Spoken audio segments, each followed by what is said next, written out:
Karen, I just watched that video, not from the link, it came up on my subscriptions list, and I thought, I don't really like reggae, but I'll listen anyway, and I'm glad I did, because how magical those horses talking to the police horses.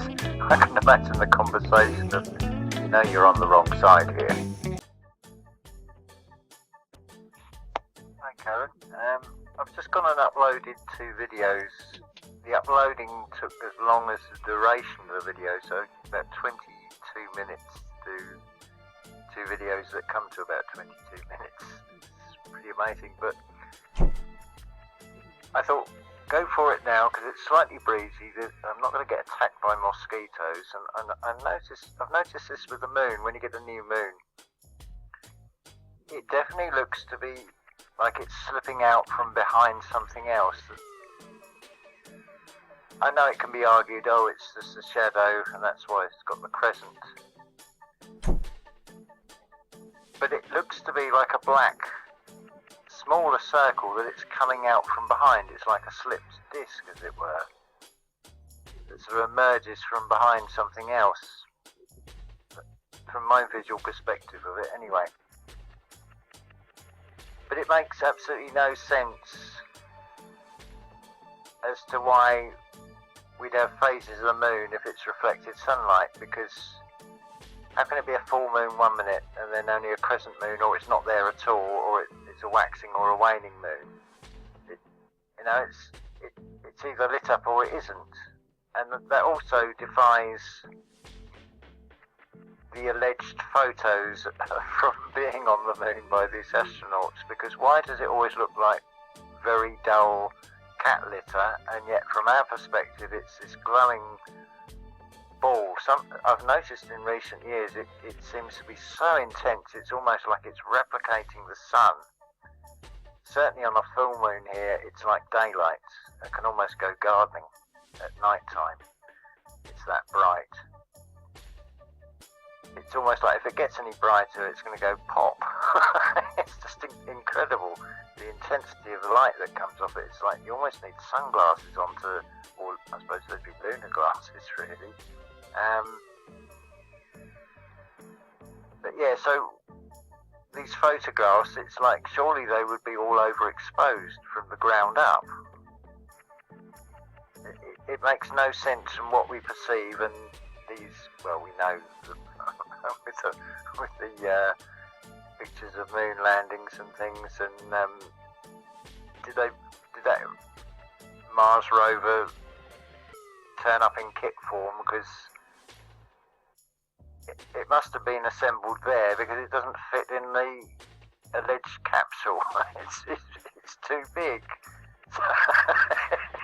It's like, what a ridiculous distraction the whole thing is. It's total BS. One giant leap for mankind, one even greater leap of incredulity, I would say. But there are those that have heard the story so many times that they're not going to budge. But really, they're lunatics to think that that's even possible. It's not. I don't think there's anything even there. I personally think what you're seeing is the interaction of an energy with something else, in the same way that if a telegraph wire hit the ground, you would see the spark where it earths.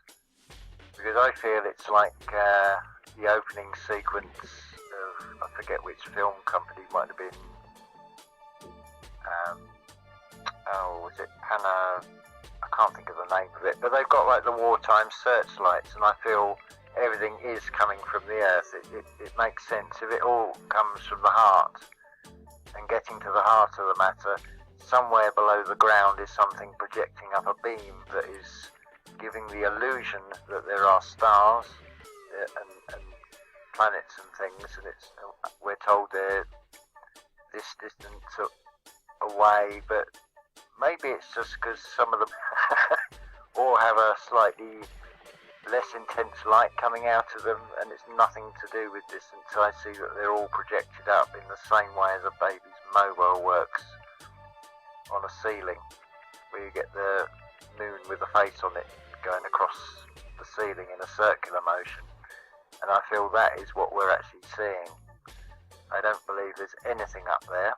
I believe that we are looking at the rebound, and in relationships, and there is a relationship between the Earth and the astral. We don't want to be caught on the rebound. I feel that's what's really being shown. It's a sky map that is being projected up onto the inside of a Dyson shell, the firmament, and we're actually seeing the reflection, which would make sense as to why everything seems to go backwards in this reality. Because we're being caught on the rebound from all these things. So just my thoughts on it anyway. I thought I'd just share that. If you wish to make it into a video, please do. But yeah, just look at the when it's a new moon and it first becomes visible, and it's like, well, what about those nights when it's a new? There's about 3 days when it's supposed to be a new moon, and it's like, well, where is it then? It's nowhere at all in the sky. And then it suddenly appears as this sliver, and it definitely looks to be coming out from behind something else, from what I can see. Because there is a definite, distinct, almost like a black circle. And I feel it does, it slips behind something.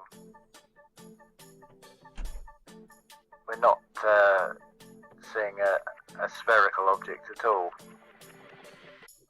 And same as some of the stars, they look like crosses, they don't look like circles at all. And if they're emitting out a light or allegedly reflected sunlight, well, why isn't it going, why is it just 4? Although I think I've seen one of them is 7 light beams, but again, why are they all different? Because I certainly don't trust any of the information we're told on any of these things, but I do consider reflecting on everything and seeing that everything is external of us is a reflection. That sort of then makes more sense in that context. So just my thoughts I thought I'd share with you.